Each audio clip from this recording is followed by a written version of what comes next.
সেখানে বলা হচ্ছে যে যুদ্ধের অষ্টম দিনে ইরান জুড়ে আরো তীব্র হামলা চালিয়েছে যুক্তরাষ্ট্র এবং ইসরায়েল। পাল্টা হামলা ইরানের। আল জাজিরার এই খবরে বলা হচ্ছে যে দ্বিতীয় সপ্তাহে গড়িয়েছে, অর্থাৎ অষ্টম দিনে এসছে এই যুদ্ধটা।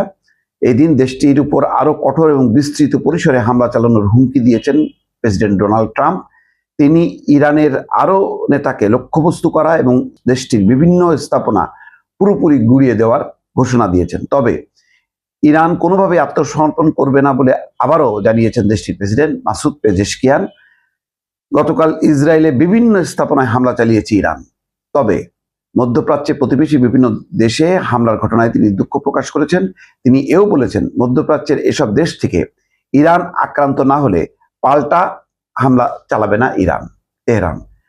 তেহরানের আসলে এটা ছাড়া উপায়ও ছিল না যে তারা কি করতে পারত, কারণ মধ্যপ্রাচ্যে আমেরিকান ঘাঁটিগুলো দিয়ে আক্রান্ত হচ্ছে ইরান। ইরান কোথায় হামলা চালাবে? সুদূর আমেরিকায়? এটা কি সম্ভব?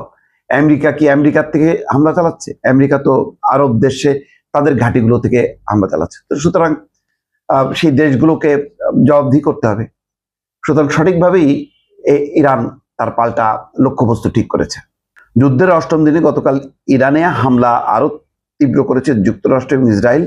তেহরানের মেহেরবাদ বিমানবন্দর এবং ইসলামী রেভলিউশনারি গার্ড কোরের সামরিক বিশ্ববিদ্যালয় সহ বিভিন্ন স্থাপনা লক্ষ্য করে দিনের শুরুতে ব্যাপক হামলা চালানোর কথা জানায় ইসরায়েলি বাহিনী। চলতেছে পাল্টাপাল্টি।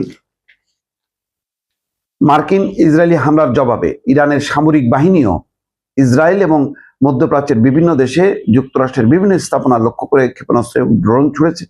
এসব হামলায় হাইপারসনিক শব্দের গতির চেয়ে 5 গুণ বেশি গতিসম্পন্ন ক্ষেপণাস্ত্র তারা ব্যবহার করেছে।